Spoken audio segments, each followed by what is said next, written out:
Algenib, Brandt, and Fabianna López, and during this presentation we will explain several aspects related to tourism in society and economics.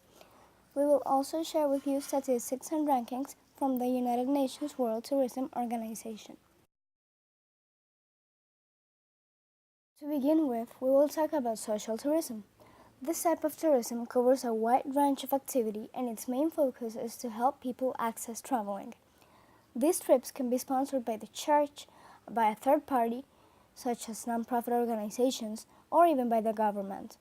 The objective of social tourism is to promote development in less developed countries.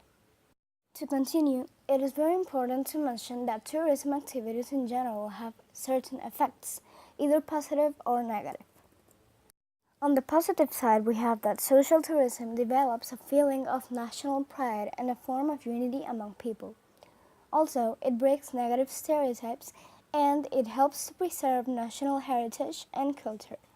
On the side of negative effects, we have that tourism causes overproduction of objects for commercial purposes. Also, it forces changes in the lifestyle of people, and we can see very often social inequality. But how could we prevent the negative effects? By two main acts. First, preparation. Before traveling to a given territory, it is important to do some research on the cultural and historical aspects of that region, in order to know how to properly behave without irritating the host community. Another option to consider is the creation of campaigns. In order to raise awareness about responsible tourism, it is important to create campaigns that promote different fields, such as social inclusion and taking care of the environment and surroundings in order to avoid damages and deterioration. As a result of the late and constant expansion and growth of the tourism industry around all parts of the world, another type of tourism emerged, which is called accessible tourism. Its main purpose is to achieve inclusion by making sure all the tourism surroundings, products and services can be fully enjoyed by any person with disabilities, older people, and cross-generation families. It involves cooperation among governments, organizations, agencies, and people with disabilities in order to remove attitudinal, physical, and institutional barriers in society. It is also important to acknowledge the fact that since 2015, an irregular situation regarding the tourism industry has emerged. It is called over-tourism. It is a concept that occurs when too many people visit a region, and this brings as a consequence the deterioration of landmarks and locals' lifestyles. The Doxy Irritation Index is a model that was developed with the sole purpose of measuring communities' responses to tourism. Doxy, in his model, states several irritation stages as it is shown right now in your screen. Economics.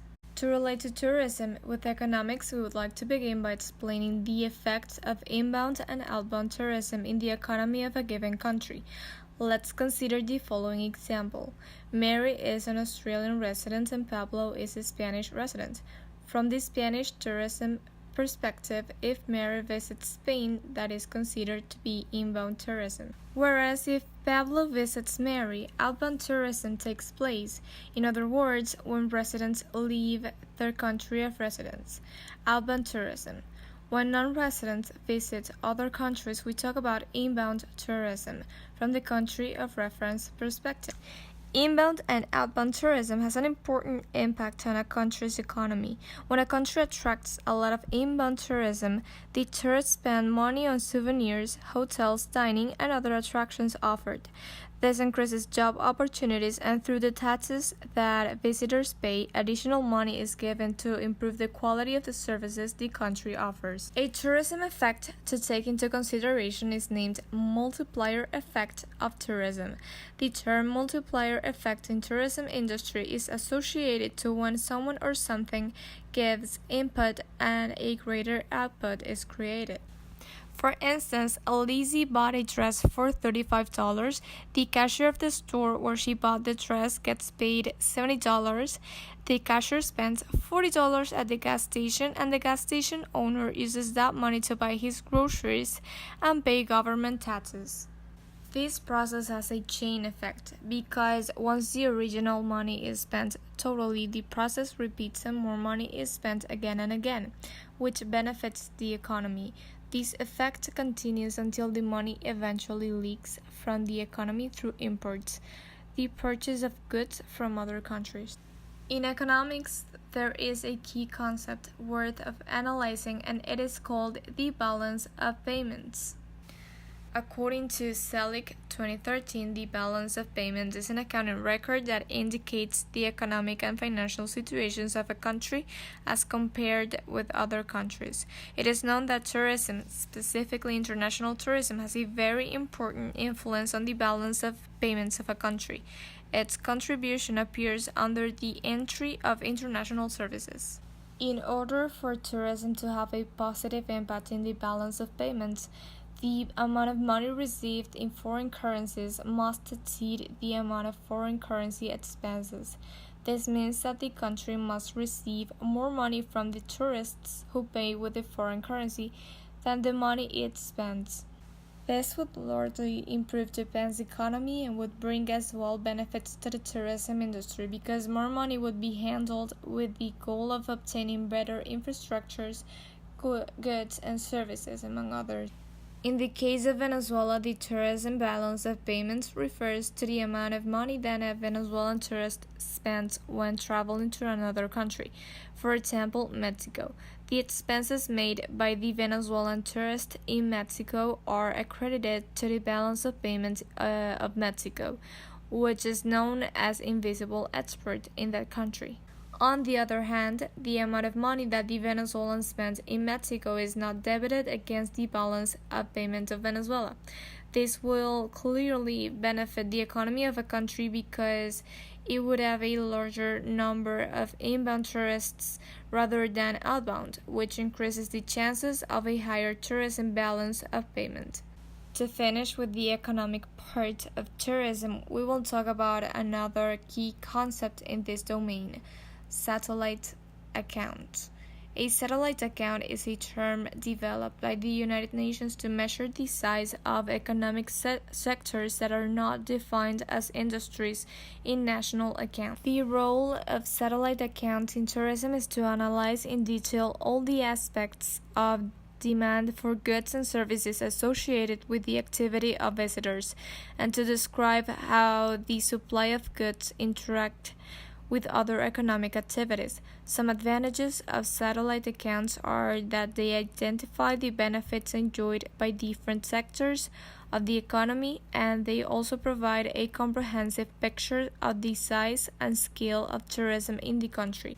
Statistics and rankings.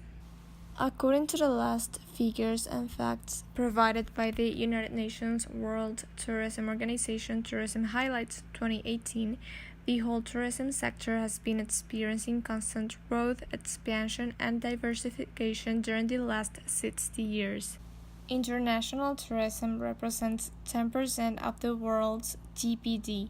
Moreover, tourism is the world's number one export earner, with more than $575 billion from international tourism receipts combined with passenger transport, arrivals, and receipts of the Americas. According to the Tourism World Organization Highlights 2018, Venezuela decreased in international tourism receipts from 2010 in $831 million to 2016 in $473 million, and 2017 data is not available. We can infer that Venezuela has stopped earning money from tourism in the last years and its range of loss has increased.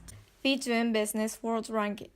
It is a ranking made in order to measure economies worldwide on their ease of doing business. Venezuela is currently ranked 188 out of 190. So now we will talk about travel and tourism competitiveness. Competitiveness in travel and tourism refers to the essential factors and policies that relies on sustainable development of this sector in various countries and regions. Venezuela is currently number 136th on business environment, 130th on ground and port infrastructure, and 123rd on travel and tourism as priority.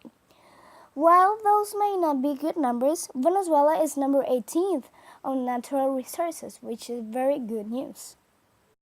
Next, we have Country Brand Index. It is a rank and comparison of each country according to the perceptions people have regarding them in terms of experience and status. In the Bloom Consulting Index, Venezuela ranked number 22nd among the countries of the Americas, and it is not featured in the world ranking, being 12th in Latin America ranking.